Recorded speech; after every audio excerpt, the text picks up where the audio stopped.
Good morning, good afternoon, good evening, wherever you are watching in the world. My name is Sean Driver. This is the Red Horde and something different. Carl Roberts joining us, the Welsh Beast, to talk Notts County, not today, the season so far, because this is the first one we're doing. And we're going to just have a chat and a banter and see how things go. Relatively informal, should be up on his Twitter stream as well, and potentially his YouTube later. We'll see how it goes. And if this is something, looking to do it maybe twice a week, or it's not twice a week, twice a month. Try to get some content out, just bringing in different people, different individuals, different fans. So I'm going to take the opportunity to bring in the man, the myth, the legend himself, the Welsh Beast. So should have him here. All new toys. But Mr. Roberts, Carl, thank you so much for joining us. It's a pleasure to have you. No problem, Sean. Anytime. Just as a background, since you're joining, I see that we've got a handful of people who have joined in and jumped in already. I don't know if we're going to get a full house. This is obviously first time through. Could end up with nobody, and could just be you and I talking as we did on your profile. If you haven't been to the Welsh Beast before, go subscribe to his stuff. Carl's awesome, the most passionate of the YouTube creators out there. And so it's got some amazing stuff. So go to his. I think I've put his @ for YouTube down below on the scroll by. So go there and check that out. In the interim, just wanted to chat. I saw your video. You got to watch the game, the Notts County game, in the bar. So initial thoughts, what did you think about that one? Oh, absolutely brilliant. I mean, it was a really, really great performance. It's, the performance of the season, obviously, but to go there and you could tell early on, we're in this. It was a good, even at 0-0 at halftime, it was a good first half. I really enjoyed the game. You could see we were in it. You could see we've got this. It's there for the taking. And a bit of a fluky first goal, but you take them. That's classic Elliot Lee. Picks up the ball, cuts inside, drives forward, and lets rip. And as I've said before, you make your own luck. But what a brilliant performance and a massive, massive win. This is huge. This could make a difference. This could change everything. It was exactly that. Did you have the heart attack like I did when you saw the lineup, the roster that Parky had put out there, or were you confident that was the right choice? But as we've talked before, it's such a strong squad, and I spoke to people, in the town centre, around town when I was out and about. People I know, people in the pub. It's such a strong squad. People tell me he doesn't know his correct squad. But again, I'm surprised he went with Dolby. That was a shocker, to be fair. That's a bit of a surprise, but it's such a strong squad. He's got the depth and quality to change it. Yeah. Obviously, Tozer came in late, didn't he? He wasn't going to start, and I've said to other people, he probably won't get back in, but he was given away back yesterday. The rest in Tozer, that's the idea. I think he's on the verge of losing his place. We'll see. Yeah, that might bring him back yesterday, though. That might bring him back. He did come in with a bad knee, Tozer did, is what Parky was saying. But we talked earlier about O'Connor fitting in on the left side there, and how a stroke of brilliance that Parky had doing that. And I guess he did the same thing with Evans given the lineup, and that's what impressed me. I know that John's here, Brendan's here. Those are a couple of regulars for the watch party. So say hi to them. For anybody who does join, pop the questions in there. If you have anything specific you wanted to talk to me or Carl about, that's sort of the whole purpose of doing this live, is so you can influence the chatter. As to how the game developed, though, did you feel like we were relatively in control throughout? Because for me, I still was nervous in the first, but it sounded like in the first half you were still relatively okay with everything. Well, to go there, and it was Notts County are a very good team, organised, play good football, very disciplined. There was nothing spectacular about them yesterday. Langstaff, again, disappointing. I'm not really sure what he does. You compare him to Mullin. Mullin's a complete footballer. He drifts out, he drops back for the ball, he drifts out to the wings, he makes stuff happen. He's a much better all-round footballer. Langstaff, a great poacher, but he can't make things happen, really. He needs the service. And you don't give him the service, and he's really ineffective. But again, Notts County played well. You can see the quality, but we were with them all the way. And to be away from home, looking comfortable with the potential to step it up. You knew it was there. You knew the opportunity was there. And again, it was a good first half, I thought. Quite exciting, quite edgy, but we were always in it. And we always looked to have the capabilities to step it up. Did you who did you have for your man of the match? Well, the watch party picked Ogonkwo, but there were certainly a number that were up for decisions. And me. And he's very, very popular in Wrexham. I got that yesterday. Funny enough, the first time going to a bar to watch it, they've got a moody stream, as we say in the UK, a dodgy stream. So I've got to be careful. I don't normally do stuff to camera. That's the first time I've done that. I suppose it's handy. I should do more of it when I'm at the racecourse. But I'm not one for filming in the street and in public. It's not really my style, but I should do more of it. But I've got to be careful giving I don't want to give names away. The bars will be raided. The bars in town. The paparazzi out in force. Yeah. They do show the games in Wrexham now, and they're obviously very, very popular, a lot of interest. It's massive. But Ogonkwo is very popular. I can imagine. And season-long loan when he's a free agent. So I guess the question we'll see at the end of the year, does he end up signing with somebody else, or is he back here on a longer contract? And they've got to go for him. Yeah, I think we have to go for him. Got a couple of questions here. So just going to bring up the first one as far as what position, if any, should we go after in January? To me, I mean, the obvious answer is the top. But I'm curious if you've got a standard. I know Andrew, if he's not here, always says never look at the table until after Halloween. But do you have a thought on position, if any? I imagine this is January window too. Do you think that there's a spot that we should pick for the January window? It's still the goal scorer. Every position for me seems to have backup and quality. Mm-hmm. And I think this squad is so strong. And I always worry about disrupting.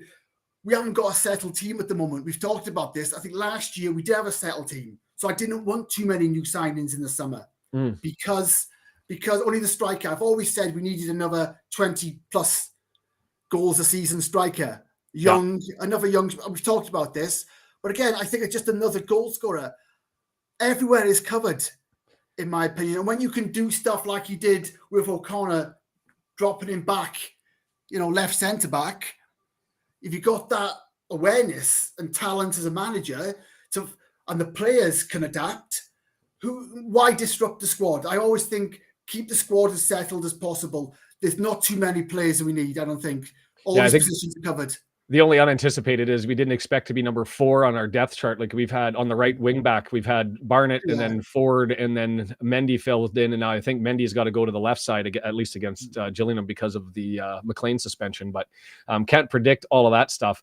Next question we got there, then we'll come back to the Notts game, is from John, a regular at the watch party. So who do we have that can, this is the right side again. Who do we have that can play the right side while Barnett is out? Mendy's temporary, and I don't think he's going to be on the right side for Gillingham because McLean's suspended. So I don't know if Ford's status. I don't know if there's another midfielder who can come in there. I guess this is now starting to really test the depth, and I don't know if you have any insider thoughts on that.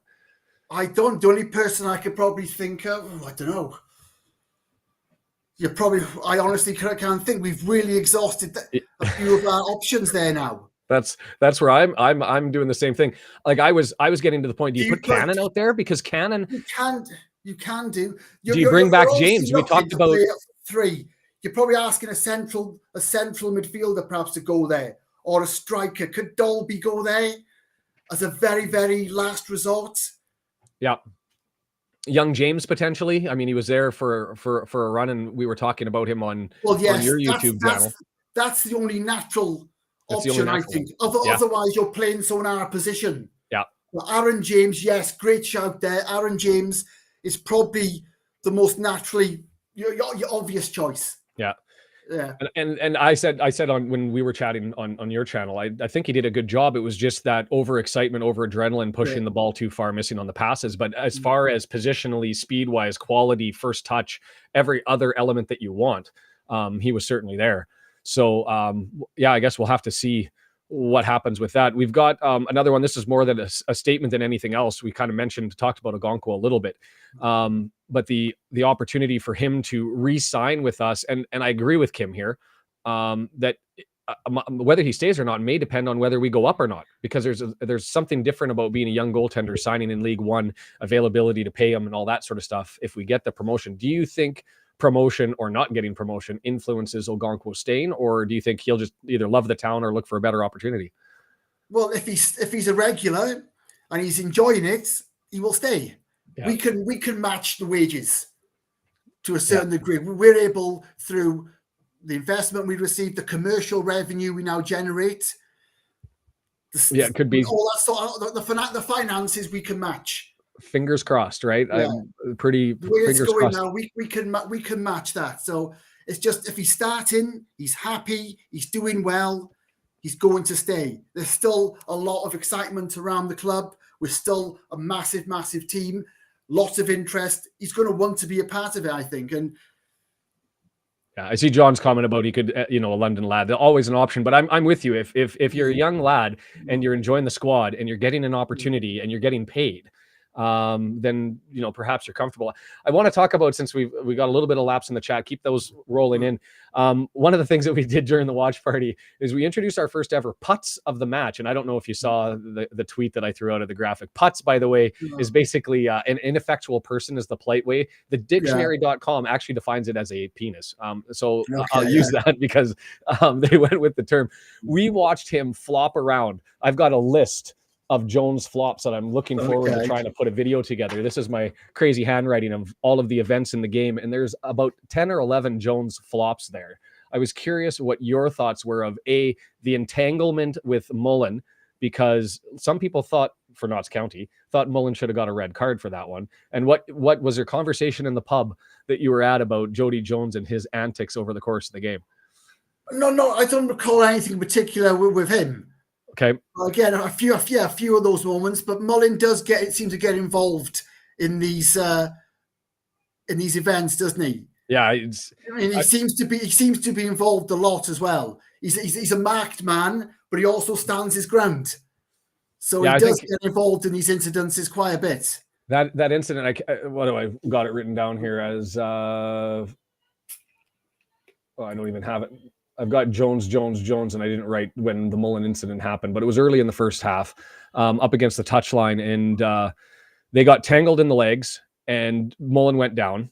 Nothing really in that, and then Jones stood over top of him, and whether he stepped on Mullen or didn't, I guess that's questionable. But Mullen acted as though he got hit, rolled over, and then he clipped Jones in the leg. Jones goes down like he got shot, straight sniper from the top of Meadow Lane. And he goes down. They both got yellow cards, which I thought either no cards or both get yellow. I think the referee handled it appropriately, but man, after that, we were just kind of joking in the watch party about how many flops there were. So I thought I was curious about your take. Here's another one from John. What's it like in Wrexham? Is everyone still buzzing? And do you personally watch the documentary? Absolutely. And again, it's great to see you have a lot of the shop windows now have the club badge in the window. They never used to. And I'm seeing lots of Wrexham shirts and Wrexham aviation gin tracksuits and stuff like that. Yeah, and I think everybody is talking about it. Even people I'm a Liverpool fan as well. And I know lots of people who support other clubs as they're big into Wrexham now. They're from Wrexham. They support other clubs. They've got season tickets. Yeah, I was speaking to a lifelong Everton fan yesterday, and his wife, and they big up Wrexham. Obviously, we're Wrexham people, but everybody's just into this now, and the young kids as well. It's so exciting, and to have our story be told. The Gresford disaster was told the other day, and to have just our history, unique parts of our history, important parts of our history be told to a wider world is fantastic. So, I mean, for us, for a lot of it, we've heard some of it before because we've logged in for games. We've researched the colliery disaster, Gresford. We've experienced sort of some of the characters, and I've started calling it the Wrexhamverse, as though because of Deadpool and everybody started to become characters. But as far as how when the documentaries come out, is there like talk of the town for a couple of days over coffee? Is it just sort of with a couple of friends and a couple of chuckles? Like how does the chat go about the documentary? And then I'll lead that on as to like after game time. How does the performance of the games influence the mood in Wrexham? Because that's something we don't get to experience overseas. Again, I think it's just constant now. It's what people are talking about this all day, every day. My partner hears stuff. She's downstairs and she picks up stuff with her mates. It's all over social media. Again, people who I know weren't really interested in football are watching the documentary because it's telling their story. stories of our, our heritage. And again, it is just, now it just seems to be normal, but it is constantly, all day, every day, in work, in the streets, in the pubs. We are constantly talking about Wrexham. We're constantly talking about Ryan Reynolds and, what is happening. And obviously there's new stories throughout the day, throughout the week. There's new stories, new events. But again, it just seems to be a way of life now. It's constantly the number one topic everywhere you go. And obviously attendances at the racecourse have increased last couple of years. So you get more of that coming into the town centre after games. So the pubs are busier than they used to be. The businesses are busier. And it's just a general great atmosphere around all the time now. There's a really good mood. And I said, lots of people doing vlogs, lots of people. When I started, there was only two of us, me and Liam Roberts, I believe. Now everybody's doing them. It's great. People are involved. People are getting their cameras out. They want to, there's like a community, a culture. It's just amazing what's happening. Now, I'll lead this one. Well, before I go to it, as far as I know how my mood is affected depending on a Wrexham win or a bad performance. But as for, do you notice a difference in the mood of the community, different from your personal reaction if there's a poor performance or an amazing performance? Do you notice that the mood for everybody in town is different? Is it a roller coaster like that? Or is it just you live and die within your own internal struggles one way or the other? But what I find is just more people talking about it now. People who are interested in football, are interested in sports, more people are talking about it. Oh, they lost yesterday, or 3-0, or you're on the bus going home. How'd they get on today? Someone who wasn't at the game, someone who's just going home from there doing their shopping, an old lady, middle-aged lady. What was the score today? How'd they get on? And it's just, awesome. Everybody wants to know how they're doing. And obviously we're doing very well at the moment. That's creating more excitement, more interest. And, my mum will say to me, aren't they doing well? And she'll text me, did you go today? So again, everybody is just talking about it. It's strange to kind of explain. It just seems to be everywhere you go, whoever you meet, there's always a reference to the football, the score, the owners, the documentary, and just the whole takeover, and just the whole football club. What's happening? Yeah, dangerous topic here. Do you have any sense with respect to Vloggergate? I'm just so that you're aware, I'm actually putting together a video. We've talked about the cop sort of on and off camera a little bit. And my research, I tend to do those sorts of things where I take the deep dive. And I've started to do that regarding Vloggergate, but you've certainly heard about Liam and his situation. You've heard Jebbo involved. Only this morning, yeah. I'm not really sure what is happening. Has he been just banned from filming the matches? Yeah, filming footage. Two vloggers, he and Jebbo, and I don't know if you know Jebbo 37. I know Jebbo. I know of Jebbo. Yeah. So the two of them have both received cease and desist letters sent out September 13 and October 23 that said that if they don't stop, they're going to be banned from attending. Both they have to stop home and away and anywhere on the grounds. Yeah. And so I won't put you in place then, or put you out of place if you haven't had a chance to review it, or if you don't have comments. But if you have any initial thoughts as to the vlogging, maybe just even its importance, if you think it's, I can talk to you about my personal experience with vloggers, and I'm a big fan. I mean, for us as international fans, we fell in love with the documentary. We fell in love with the people. You start to follow along, especially when we didn't have streaming. Our only access to what happened inside the stadium was highlight videos and fan reaction. And it was seeing the emotion, hearing the emotion, feeling that emotion that sort of cemented, I'm buying into this. And I think it was a mistake and some people blame the EFL because it's the EFL code that you have to follow, right? You can't record and they have the rules. But I actually put blame on Wrexham here, and I know that might not go over well. I'm with Jebbo on where the blame should sit, because I haven't heard of other vloggers for any other club being banned. And so I just thought, generally, what do you think the role of vlogging is? And are you concerned that there might be a decrease of it, and does it affect the club? So we're talking about filming actual match footage or themselves within the stadium. Well, it's in technically vlogger is in the stadium, but obviously Jebo and Liam are doing match play, but as far as recording match play, not streaming the whole game, like that's something different. Somebody just set up shop recording bits, goals, and bits of bits action, and goals and fan then reaction and the get in. Yeah, what's your take on that? For me, it's 50-50 because these guys are great what they do. Am I a vlogger? I don't know what I am, but I just do my stuff. I'm kind of lurking around there. We're in that world somewhere. Yeah. I don't do much of games. Like I said, that thing yesterday was the first time I really did anything in public. I don't really do stuff to camera. But yeah, they've got to be allowed to continue, but the rights are held for a reason. Yeah. And we make content, and I'm happy for my stuff to be shared, to be fair. But if there was something of value, you've got to control that value. This is your property, and you have to have the right to protect your own property. If it's been monetized and you're earning money from it and it's part of your business, if you own the rights to something, you have the right to control it. But fans should be allowed to vlog in stadiums and around grounds, and bits of match footage. Is that a problem? A couple of years ago, did you ever see my racecourse reactions? Yes. The couple of stuff that they were quite good then. Someone helped me do them. Yeah. We took match footage from the highlights, and we had 2 videos pulled because I used match footage in those videos. Yeah.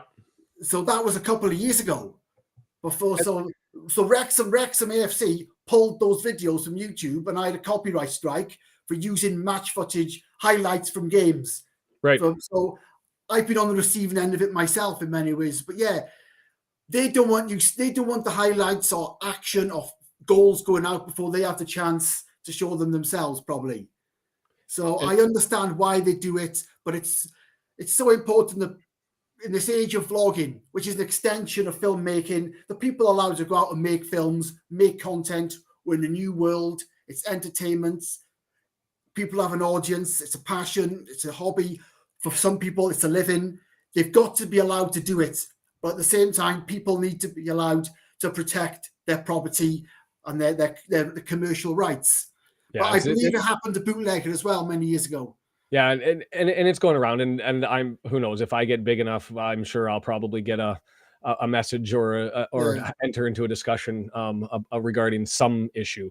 Yeah. But it's interesting. I'm with you on the obligation to protect rights. Where I'm curious is these vlogs are, if it is Wrexham, it's separate if it's EFL Sky who's coming down and cracking on it, right? That's protection of rights, but either way, there's a business reason not to do it that speaks to me. And that is, if you show fans showing how awesome it is to be a fan in the stadium, you encourage people to become fans, and B, to try to get to the stadium. Right. And so there's no room anymore. Until they build that cop, there's no room anymore. Yeah, that's true. Well, there's those 75 seats for the international fans that I'm hoping I can grab one of those. That's why I watched Notts County in a pub. I couldn't get tickets. It's mad, eh? Yeah, it's absolutely mad. Yeah. I was the only time that I encountered that was in Vancouver during the Stanley Cup, which is our top prize for ice hockey. Yeah, and I paid for Game 5 of a semifinal. I paid $500 Canadian, so that's what, 275 quid per ticket times 2 to sit at the very top of the arena. Like there was no other place behind me. It's a price difference. Yeah,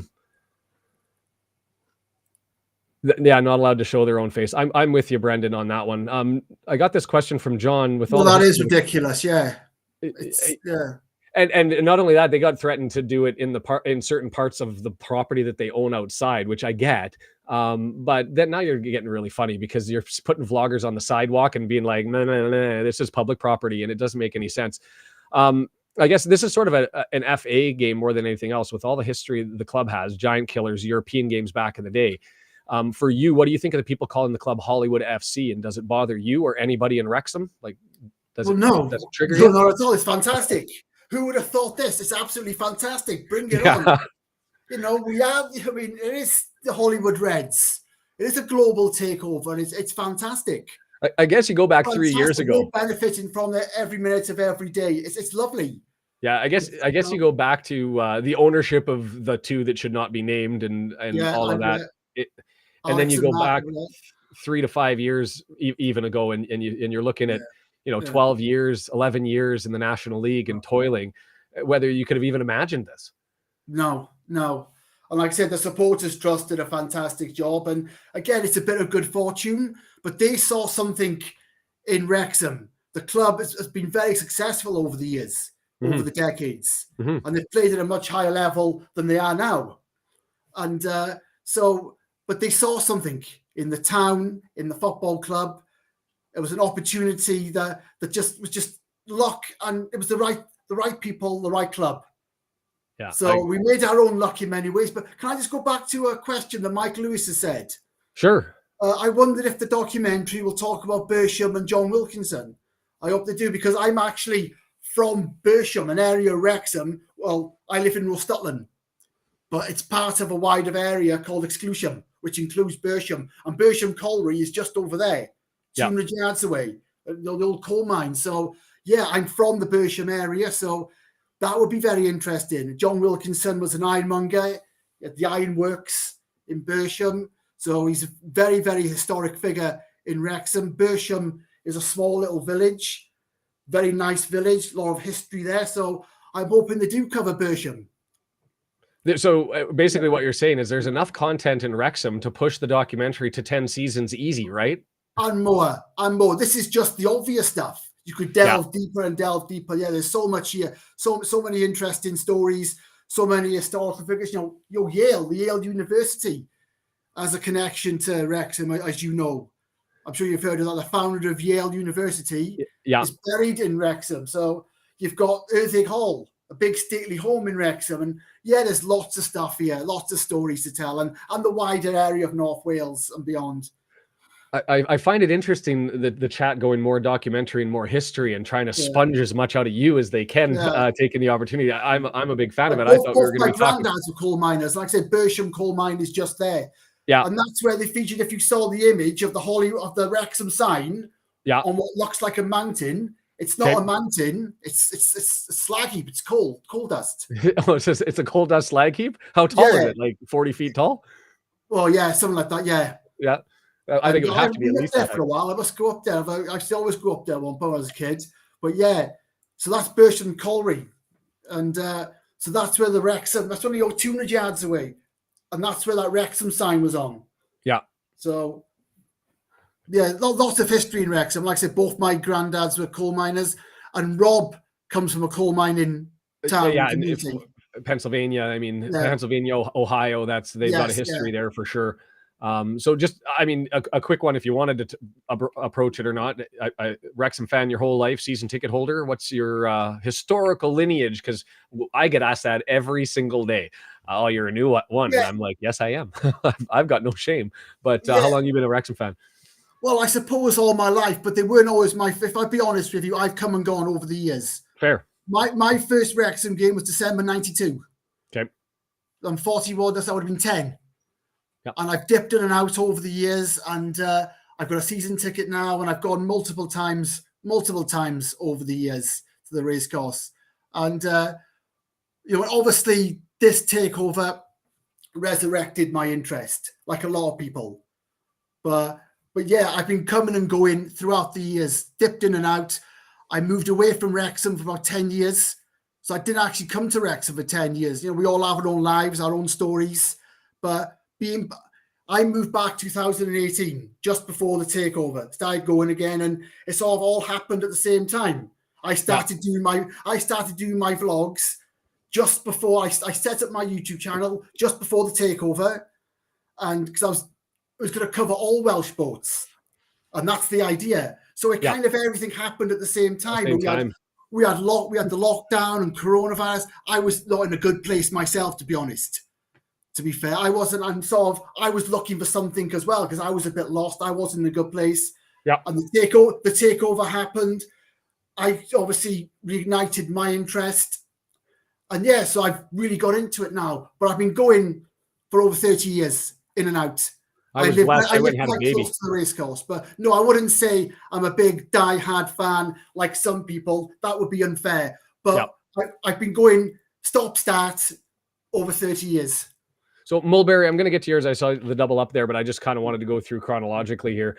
This is an interesting one about Fozzie because I have my take. I don't think it was GoPro related. I think it was just somebody who realized he couldn't do it and having the chutzpah to go ahead and do it. But do you think that that it was the inability to sort of publicize himself in the manner in which he wanted to for Foster that influenced his decision to retire again from football? Yes, I think so. I think that the intention was to come back for 3 months or whatever it was at the end of last season, to come in from Leighton, to come in, and he had a job to do. And he did that job. We achieved our goal. And as I've said on other videos that I've done, I don't think he really wanted to stay, but he was kind of convinced. The fans, the management, the excitement, go on, then I'll stay for another year. I'll sign on. And he didn't really want to. That was never his plan. And I don't think he was really focused enough because, again, he does have this other life now, this other job that he does. He's doing very, very well. And 40 years of age, he's just won a trophy. He's achieved, he can go out on a high. I don't think he was interested. And it showed his performances. It showed in some of the results. So I think he was right to retire again because he wasn't in it. His heart wasn't in it. Yeah, and well, Brendan's appears to be with you in the chat there from that one that just popped up. Kim asked just really quickly, have either of us watched Ian Herbert's book, Tinseltown, Hollywood and a Beautiful Game? My answer is no. I have a Christmas list for presents that is essentially books from Wrexham and or paraphernalia, memorabilia, stuff from Wrexham. So I'm waiting until after Christmas until I end up seeing what I didn't get to buy on my own. So that's on my list to do. I don't know if you've had a chance to read it. No, but I want to because it's we have a bookstore in Wrexham, Waterstones, which is known throughout Wrexham, throughout the UK. It's a popular bookstore. We've got one in Wrexham, right on the corner, and it's in the window. It's well publicised in the bookshop in town. It's in the window, a big display. So I keep meaning to buy it. Yeah, calling you every time you walk by it. Yeah, there's a couple of books out as well, and you just got to find the time. Mullins is coming out here shortly. So there's because I had this for my birthday as well. Right. But with the annual, you don't have time to. This is only 15 quid, but there's that much stuff now. Yeah. It's beautiful. You don't have time to. Andrew Foley, that's the other. Thank you. I was scrambling to. It's Always Sunny in Wrexham, and then there's. I think there's 2 more other than that. Anyway, we'll see what happens with that. Here's the question, I guess, more specific. We talk about Ogonko and whether he could stay. We messaged, or does promotion influence it? But how are we going to keep him? Is it just money? Is it promotion? Is it sweet nothings in his ear before he goes to bedtime every night? Like, what is it that we need to do to secure this guy for at least 2 years? Well, just keep doing well, and if he's happy, listen, if he's playing regular and he's happy with his performances and he's doing well, you'd be a fool to think the grass is greener, because it's not, is it? And it's very rare for the grass to be greener. So if he's doing well, he's a young guy. He can move on to big clubs down the line as a goalkeeper. Yeah. The theory is you can play later at a later age. You can go longer. Yep. Young, playing every week, doing well. Like I said, he's very popular. He's looking really good. Why would you disrupt that? Why would you? He's become a name worldwide. Yes. Ogonko is a name worldwide by slapping on a Wrexham jersey, and that's the reality. I mean, if he wanted to come over to the MLS at some point in time, he's got that social capital, that stigma, that identity, right? And so there may be a benefit of him, lead to the promised land, get to League One, and go beyond and stay for a couple of years and ride it out. Because, as you say, tend to be able to play later in life. To me, it's hard to know because you have so many people. I don't know if he has a partner. I don't know how close he is with his family. I don't know about his desires for London. For me, hometown didn't matter to me. I left when I was 15 to go to New Zealand for a year. I left to Korea for 5 years. I mean, I've all over the place. It's never bothered me. So I don't know if he's a homebody and needs to be home. But at the end of the day, it's not really going to be entirely the club's performance that influences things, but it's going to be a massive component to his happiness. And you hinted at that earlier. Is he happy? And if he's happy, we got a chance. So for me, that's the good one. Mertland here with a brilliant question. I really like this one. The next handful of games, I think we got 7 here before we get to the end of the first half of the season. Who do we think the banana peel is going to be? Stretch of games, they're all going to be tough. Just to run through, we've got Gillingham with the 2 suspensions next, Ackerton, Stanley, Morecambe, who, if they win on Tuesday, they jump the standings and bump us into 4th. Harrogate, and then we get into a bit of the weaker teams. We've got Harrogate, and I say weaker based on standing position. Harrogate Town, Forest Green, Colchester, Newport County before we reset. So out of those, banana peel, what do you think? Oh, I wish I was clairvoyant. I wish I could predict the future. We'd be richer. We'd all be very rich, and we'd all be doing well. But you don't know, because sometimes the teams you think are going to be difficult prove to be not, and the teams you feel you should sweep aside, they are potentially the banana skins. Sutton United on Tuesday. Yeah. I couldn't go to that because I was working, but it was a nervy one again. And that would have been a bit of a disappointment to drop points against Sutton at home. So again, you're looking at home games. Every team should be winning their home games, especially if you go in for promotion. So you think Gillingham, Morecambe, or maybe a team down the bottom. Maybe but you want to know the one that makes me a little bit nervous?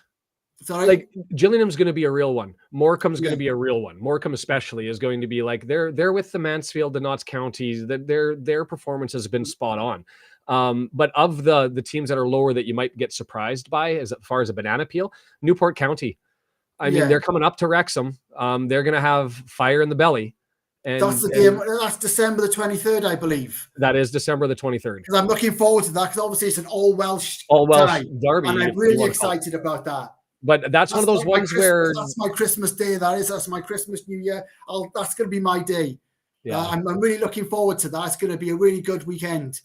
It's a shame they're not doing better. I'd like to see Newport up there as well, being a Welsh team. That would have been the advantage. I was talking during the off season. I was kind of hoping that it would have got some takeoff and some lift.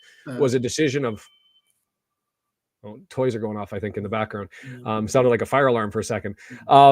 There was talk about doing some cross Welsh promotion sort of development as between the two, whether it be language and making sure it got caught up and sharing some information with the foreign fans and doing like a Welsh Christmas spectacular to have that game. And I kind of hope that takes off. I'd love to see, bring out some Welsh singing carols and some Welsh rarebit for food or whatever it is for the Welsh tradition and get that whole experience. I don't know if it's going to happen, but it'd be nice to make an event of it, I think. I hope so. We've got some history with them as well. We've got some history with Newport. So John's got an interesting one too. And John, thank you so much, by the way, for showing up and being as involved as you are. I hope you guys are enjoying this. After we've got Carl gone, send up the comments over as to how to improve and what to do. But how much respect do you or other Wrexham fans have for Mark Howard? And I know we talked about this a little bit previously, but he was so instrumental in the promotion and handled losing his job again like a true professional. Must be a great teammate. So tell us, Mark Howard. I know what you're going to say, I think, but go ahead. Yeah, because I've said it so often. I'm absolutely so impressed with him. And I think it's a real shame what's happened to him. And it's happened twice now. And he handles it with such dignity and respect and commitment. That tells you everything you need to know about him. By not playing, he's proving what he is like as a person, a solid guy, a decent guy, a top professional, a top person. Yep. He deserves so much respect. And I think he's a really good goalkeeper as well. And I just think his overall attitude, his conduct is just absolutely been brilliant. He deserves all the respect in the world. I think it was 3 times, because really Leighton kind of got injured, came back, took his spot. Maybe you could call that one. And then you obviously got Fozzie, and now you got Ogonkwo. And I don't think that him getting the boot, it was his fault. I think it was just, there was an opportunity for Parky to sub somebody in, and Ogonkwo took that opportunity and seized it and said, you're not taking me out of the net. And as a young person should do, but I'm with you. Howard, exceptional person, solid goalkeeper. And we'll see. Yeah, Jennifer identifying that he just finished his degree in sportscasting, and he's got an amazing podcast that's out He's there. another one, yeah.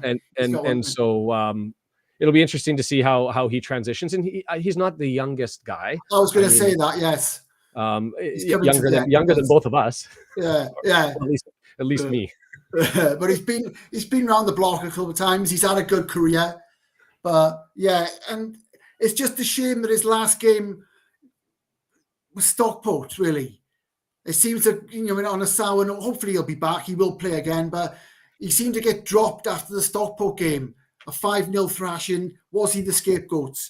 So it just seemed, it leaves him with a bad taste for me. I think you had to do a changeover, though, didn't you? You had to do a changeover. It was just... yes, unfortunate in the circumstances, and Ogonko certainly seized it. And I think that's just the narrative that's there. Quite the compliment from John down below there. The favorite, that's you're his favorite Wrexham guy. That's an impressive feather in your cap. After Jordan Davis. Well, that'll do me. I'll take that. Thank you very much, John. Thank you very much indeed. Yeah, there's a reminder. After this is done, find at Welsh Beast down below. Go over and hit the subscribe button. Before you go, hit my button as well. But make sure you load up. We got about another 15 minutes, and I know you and I both have commitments, so we're going to have to cut that 1 hour. Yeah, really. I told you this would happen. I'll carry on. Yeah, well, that's what I mean. We would 4 hours. If I hadn't promised that I'd be done within the window to people that I promised to, I would sit here and talk with you till it'd be 5 o'clock in the morning for you. So I think an hour is enough. You don't want to overdo it, do you? No, an hour is good, and we've got 15 minutes here, and I just wanted to go through and talk float by, isn't it? Gods. I know, crazy, and I'm like, I've got a whole list of things to kind of go through. FA Cup. Mansfield, they're going to play on Tuesday. They've got their EFL round of 16, I think, EFL Cup round of 16 match to play on Halloween Day, and then we get them in Mansfield again. Talk to me. The best center back in the league, as far as I'm concerned, in Aidan Flint is at Mansfield. Talk to me about what you thought of the Mansfield game, if you actually did get an opportunity to see it. And if you didn't, what you were able to glean from the highlights. What do you think about that game, our opportunity, our chance as FA Cup kicks off here starting next week? Well, I think there'll be some changes to the teams, I would imagine. But again, the Mansfield, they're very solid, aren't they? It was a very, very difficult game. I think they contained us well. They were very professional. The best structured side I've seen out there. Very well positioned, well organized, but not spectacular. No, they're up there. They're the exact opposite of. And I say that even though we're very different than Notts County, but the exact opposite of Notts County. Not the deepest side, but their starting 11 is certainly capable. Yeah. Very good structure-wise. Notts is too, but more focused on their defensive play, their shape, not so worried about possession, but they clear ball. They're great in the air. And then you've got Notts County that is all ground and possession. So exact opposite as far as styles is concerned as to what to expect. I feel it's going to be another draw, and then the forced replay back in Wrexham. You know my feelings on this draw. I'm not really excited about it. I could have been, well, if you can get tickets, I could have been going to Blackpool. I could have been going to Bolton, perhaps, down to Leyton Orient, down in the East End of London. Yeah. But no, bloody Mansfield. I mean, the team we played a couple of weeks ago, they're in our league. It's the FA Cup. You want a better tie than that. Or a smaller team at home that you can beat 6-0 and go through. That's just it. A smaller team that you can get at home until you get to the third round in a championship or a Prem team, and you get to have a proper run. It's interesting. I got 3 here: one from John, one from Kim, one from John again. All I think leading to the same thing is, what do you do with respect to subs? And maybe the bigger question is, when it comes to the FA Cup, is that one that you prefer to take a run in, or when it starts off, you're not really bothered until you start to sink your teeth into it a little bit? Oh, definitely. For a club like Wrexham, who have a very famous history in the FA Cup, obviously beating Arsenal in 92, getting to the quarterfinals in 97, a few other wins as well along the way, some good moments. Last year was just breathtaking. We need a run in the Cup. The more success, the better. The more enjoyment, the better. The more excitement, the better. It's all part of the same process. Winning football matches, building momentum, and just being successful. But yeah, I want us to do well in the FA Cup, go as far as possible. This team is good enough to go on a run because it's not a League Two squad, it's a League One squad at worst. So yeah, they're good enough to go on a run. It's just not very inspiring tie, is it? Let's get it out of the way and get on to something a bit more glamorous. It's unfortunate because I don't care about the EFL Cup or the EFL Trophy. Would I care about the Cup if we were in the semifinals? Yes, I'm flipping it now. You're in it. You might as well win it, right? But getting knocked out of the EFL Cup, did I really cry about it? Not really. Frustrating, but easy to move on. The trophy, I mean, we've got a dead rubber against Port Vale coming up, which means absolutely nothing in the standings. So you talk about let all of the youth, bring up every member of the Beep team, and going to what John said with his comment here, maybe you bring in Mullen and McLean, and the games are not I guess the trophy's too far away, but if they weren't suspended, you bring in maybe somebody who is suspended to get a shot there. I think Parky's going to want to win it without jeopardizing too much of the league. I think he's going to want to win it. Yeah. Well, the money's there for the FA Cup. The EFL Cup, you get 100,000 quid if you win the whole thing. Yeah. In the EFL or in the FA Cup, you get 100,000 quid if you make it to the third round. I mean, to me, take a run because that's football fortune, as the regulations allow, and that the League Cup, the League Cup is the lesser of the cups. It always has been for a number of years. The FA Cup is devalued somewhat now in the UK because the big teams don't generally play their best teams. They're more interested in the Champions League. They're more interested in Europe, finishing in the top four. So the big clubs in English football don't take it as seriously as they used to. So the FA Cup has lost some of its prestige and value. The League Cup, certainly. But that's why the League Cup was an opportunity, because a lot of Premier League teams don't play their best side. So there's an opportunity to create a few shocks there to go on a good run. But a lot don't play their best team in the FA Cup now because the league is so important. Yeah. I guess you kind of gamble with a little bit, as much as you need to put out in order to eke out a win, right? I think that's what you see the managers are trying to do and get that magic, which is great for the FA Cup because you get some underdogs who catch them off. I saw John's question about the etymology of the word ties. And it was used back in the day as a verb for both tie games and matches. So I don't know what the source was. So I didn't bring it up because I don't have an answer. I don't know if you do. But Mike Lewis with the other one, obviously different. This is one thing that may be new for Wrexham. I don't really get fired up for the Welsh national team. I'm sure that's obviously different for you. Mullen being picked for Mullen being potentially picked for the Welsh side. I don't want it because I don't, not to be rude, I don't really care about the Welsh national squad. Right. But I'm curious from you being a Welshman, Mullen getting picked for the Welsh squad, that's got to be an interesting topic. And he's got playing time. Do you think it would be good for him? Do you think it'd push him to another level? Do you want to see it? He should be picked. This Welsh team now, these last, you could say decade, has been probably the most successful in my lifetime. It's gone a bit iffy, recently, but they've qualified for major tournaments on a regular basis. Their first World Cup since 1958 didn't go that well, but it was still a great achievement. They did well the other week against Croatia. The Welsh football team is really strong these last couple of years. But Mullen would be great to have. And he's good enough to play. Why wouldn't you have him playing? Yeah. Well, for me, me, because I want to play for Wrexham and not risking an injury or doing anything like that, right? But that's only because Canadian national team is much of a mess we've got going on. To have a Wrexham player, in the Welsh squad, it would be brilliant to have a Wrexham player starting and scoring. Perhaps, well, I'm sure he'd score plenty. I think he deserves a crack.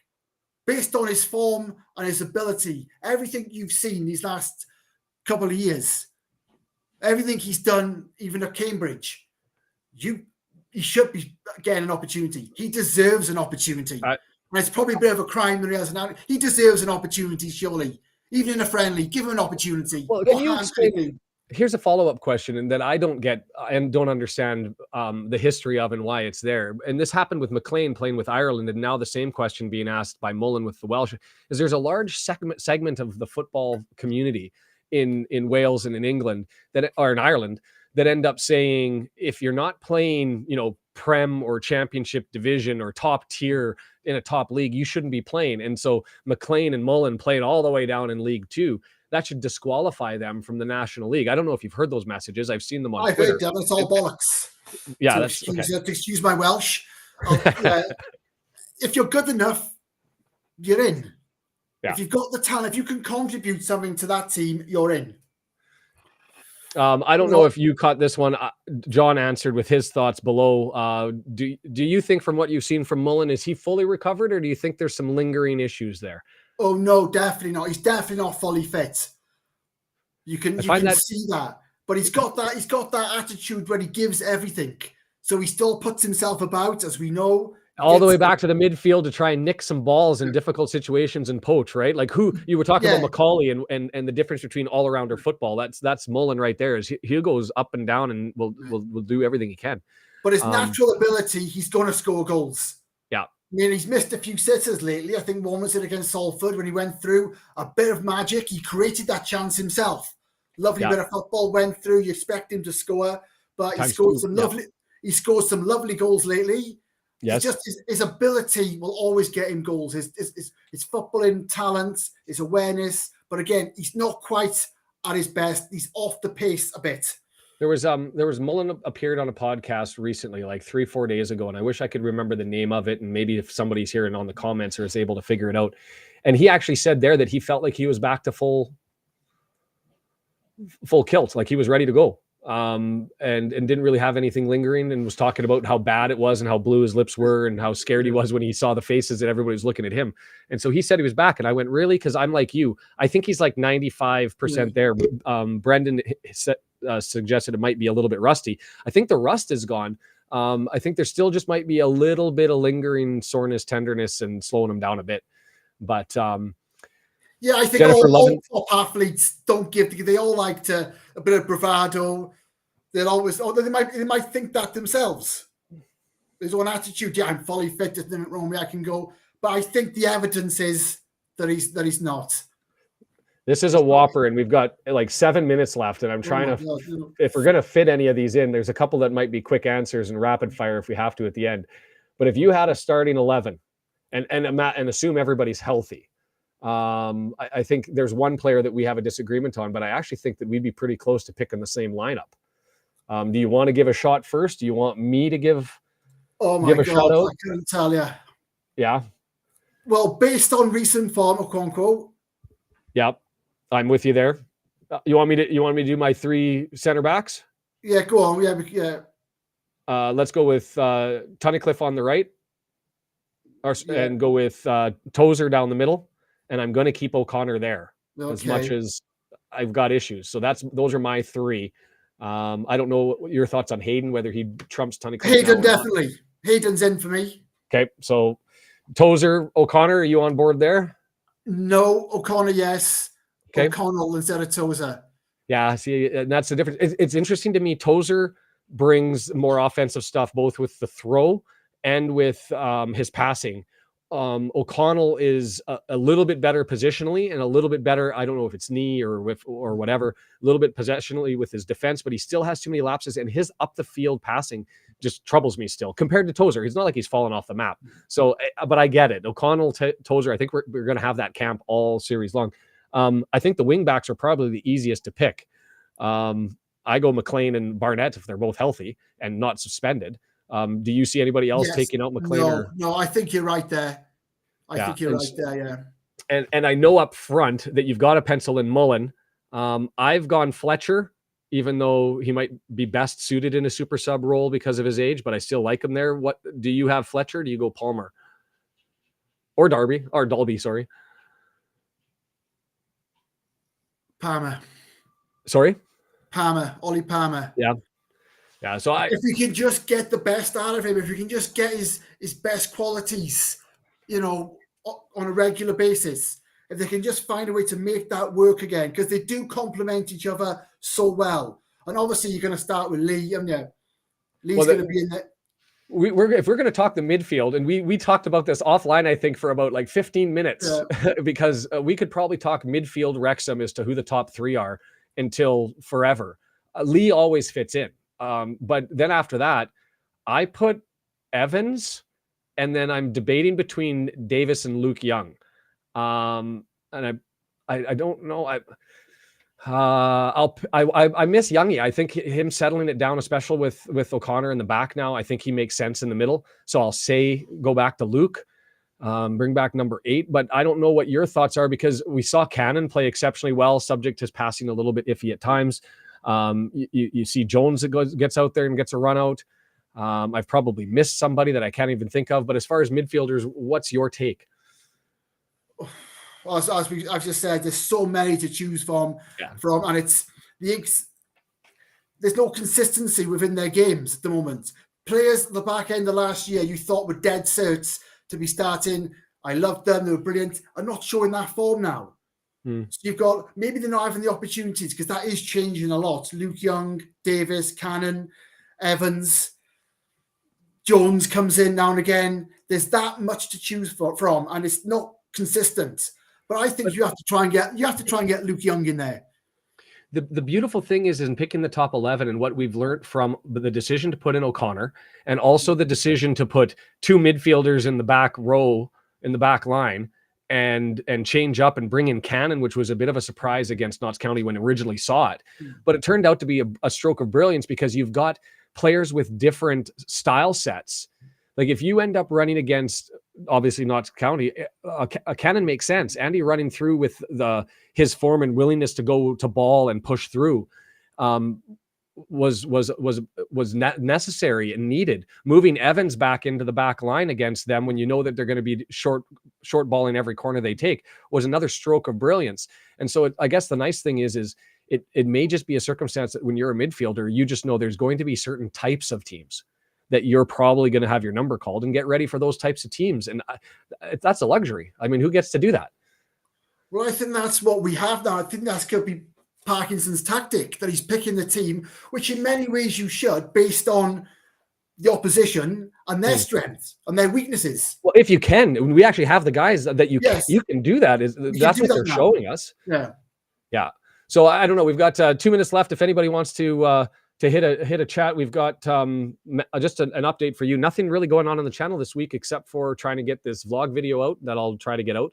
The Mansfield Deja Vu, as we try to plan for the FA Cup. Still don't know if we're going to be able to get it televised. I just found out that it's on the Welsh Scorio BBC, that you guys in the UK may actually be able to watch the FA Cup, but internationally, I still don't see it on ESPN Plus. I don't see it on Sportsnet.